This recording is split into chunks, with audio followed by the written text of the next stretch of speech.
Within 2 hours, he was banned. Indira গান্ধীর চক্ষুশূল হয়ে গিয়েছিলেন গায়ক। তার ক্যারিয়ার শেষ করার জন্য উঠে পড়ে লেগেছিল কংগ্রেস সরকার। শাসকের বিরুদ্ধে কথা বলার জন্য চরম শাস্তি পেয়েছিলেন কিশোর কুমার। রাজনীতির শিকার হয়েছিলেন গায়ক। তবু কিশোরকে টলানো যায়নি। ভারতে ব্যান করে দেওয়া হয়েছিল কিশোর কুমারের গান। রাজনীতিতে তারকা মুখের চল বহু পুরনো। পর্দার চেনা মুখগুলোকে যদি একবার মানুষের সামনে আনা যায় তাহলেই তো কেল্লা ফতে। কংগ্রেসও চেয়েছিল কিশোর কুমারকে ব্যবহার করতে। সালটা তখন 1975।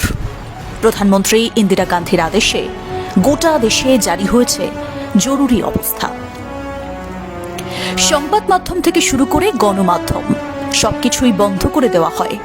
তার উপর জারি করা হয় সেন্সর। সরকারের নির্দেশ অমান্য করলেই কারাবাস হয়ে যেত। এক কথায় বললে আমজনতার স্বাধীনতা বলতে আর কিছু ছিল না। সেই সময় কংগ্রেস চেয়েছিল এমন কেউ তাদের হয়ে প্রচার করুক যাকে গোটা ভারত ভালোবাসে। সেই মানুষটি কিশোর কুমার ছাড়া আর কে হতে পারে? সঞ্জয় গান্ধীর সাথেও ভালো বন্ধুত্ব রয়েছে তার। তাছাড়া তাকে নিয়ে আবেগও রয়েছে দেশবাসীর মনে। প্রস্তাব গেল কিশোরের কাছে। বলা হলো গানের মধ্য দিয়ে সরকারের হয়ে প্রচার করতে হবে। সেদিন কিশোর কুমার সবাটে না বলে দিয়েছিলেন, স্পষ্ট জানিয়েছিলেন মানুষের আবেগ নিয়ে তিনি খেলতে পারবেন না। তিনি জানতেন এরপর তার ক্যারিয়ার নষ্ট হয়ে যেতে পারে। উল্টে এই একটা কাজ করে দিলে তিনি ইন্দিরা গান্ধীর নেক নজরে চলে আসতে পারবেন। কিন্তু সেসব চেষ্টা করেননি কিশোর কুমারজি। কিশোর কুমার চেয়েছিলেন মানুষের আবেগের সাথে মিশে থাকতে। কিন্তু রাজনীতির ঘোলা জলে মিশে গেলে আসলে যে মানুষের আবেগের অসম্মান করা হবে। তাই সঞ্জয় গান্ধী বারবার প্রস্তাব পাঠালেও নিজের সিদ্ধান্ত থেকে এক চুলও নড়েননি কিশোর কুমার।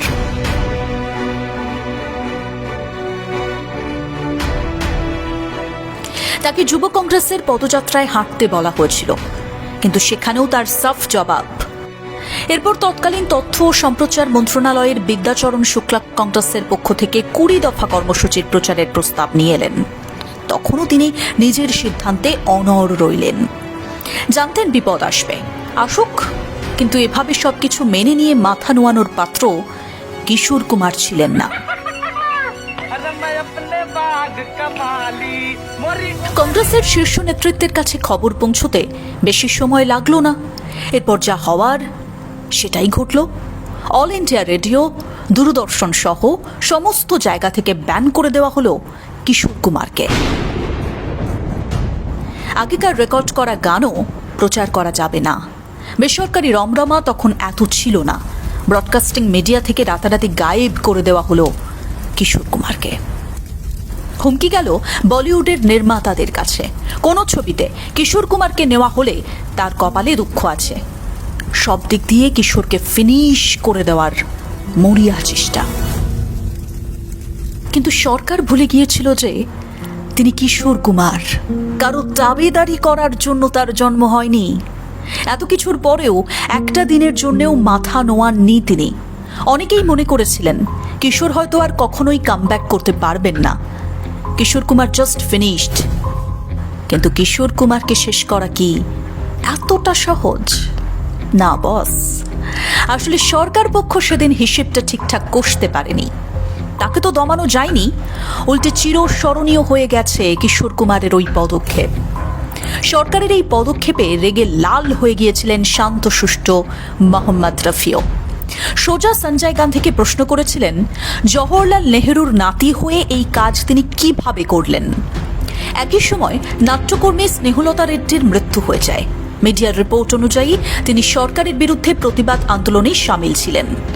কারাবাসের সময় অকথ্য নির্যাতন করা হয় তার উপর। প্যারোলে মুক্তির 5 দিন পর মারা যান তিনি। এই ঘটনার পরই দেশজুড়ে ব্যাপক বিক্ষোভ তৈরি হয়। সত্যজিৎ রায় জানিয়ে দেন তিনি জওহরলাল নেহরুর ওপর ছবি তৈরি করবেন না। দেবানন্দ, উৎপল দত্ত, মনোজ কুমার, উত্তম কুমার, ঋষিকেশ মুখার্জি, সলিল চৌধুরী সহ প্রচুর মানুষ প্রতিবাদ জানাতে থাকেন। শাসকের রক্তচক্ষুর বিরুদ্ধে গর্জে উঠেছিলেন শিল্পীরা। অবশেষে পিছু হটতে বাধ্য হয়েছিল শাসক দল। কংগ্রেসের জরুরি অবস্থা বাতিল করা হয়। নির্বাচনে ভরাডুবি হয় কংগ্রেস। টানা 30 বছরের শাসনের অবসান। পুরো 2 বছর পর আবার শোনা যায় কিশোর কুমারের গান। দূরদর্শনে দেখা যায় দুরন্ত পারফর্মার কিশোরকে।